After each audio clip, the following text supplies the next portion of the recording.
Yeah, and actually there's two different Jones Acts. And one of them is the citizenship one and one of them is the maritime shipping one. So the Jones Act from 1917, technically the Jones-Shafroth Act, was the law that made Puerto Ricans US citizens, made some other reforms to Puerto Rico's government. And then after that comes what is, most commonly referred to now as the Jones Act, or the maritime shipping act, or laws as we call it sometimes, and that basically regulates, and this isn't just for Puerto Rico, it's for all of the United States, that any cargo that is transported by ship between U.S. ports has to be on U.S. built, U.S. flagged, U.S. crewed vessels. So this really limits, for an island like Puerto Rico, which is, again, an island, so incredibly dependent on trade by ship, on maritime shipping. It affects Hawaii a lot too for the same reasons. It really limits the kinds of ships and companies that Puerto Rico can use to import even basics like food and fuel. Puerto Rico unfortunately imports nearly 90% of its food. Um, and so, Insane. 90%, right? Some of yeah, the yeah. most fertile land on the planet, and they import 90% of their agriculture. Yeah, and that's a whole different topic, and thankfully there's been kind of a movement in recent years to try to really rescue the agriculture sector in Puerto Rico, and engage some food sovereignty efforts, which are, I think, incredibly important. But yeah, going back to the Jones Act, this is kind of one of the biggest pieces that really hurts Puerto Ricans economically.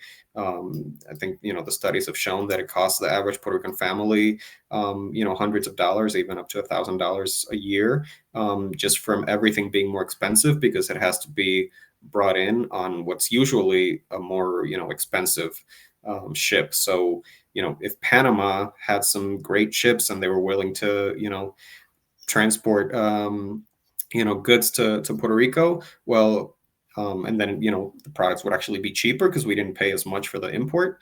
Well, Puerto Rico can't do that because the Jones Act says that we have to use U.S. ships basically. So it's one of the many things that it's just like a federal law, a decision by the U.S. government. Puerto Ricans have advocated for it to be eliminated or for an exemption from the Jones Act for years, and Congress has always just completely ignored that request or that demand. It's just another federal law that hurts Puerto Rican families every day. For sure. I used to work with a group called Respect and Justice for Puerto Rico. We did an event in Jacksonville, Florida. So just real quick for the audience that are watching this, an avocado from Dominican Republic cannot enter Puerto Rico legally.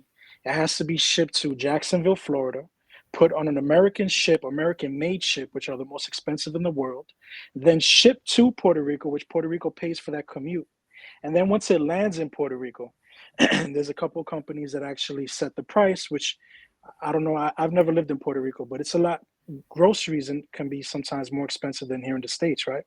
Oh yeah, From absolutely. my Yeah, yeah. from my understanding, because of this part of the Jones, or this version of the Jones Act, and these companies are benefiting from those higher prices, right? So an avocado from DR legally can't even enter Puerto Rico.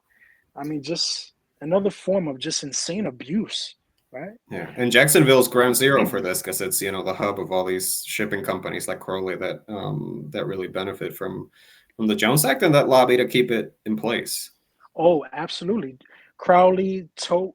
When we were down there, we learned. In fact, they actually threatened an organization that we were working with down there in Florida that we better not do. We did a little something in the town to kind of raise awareness, and they threatened that organization in their own way, um, because they didn't want that to. Because they actually pay so much in lobbying politicians in Washington to make sure they don't even understand how this Jones Act affects Puerto Rico in terms of what we're discussing.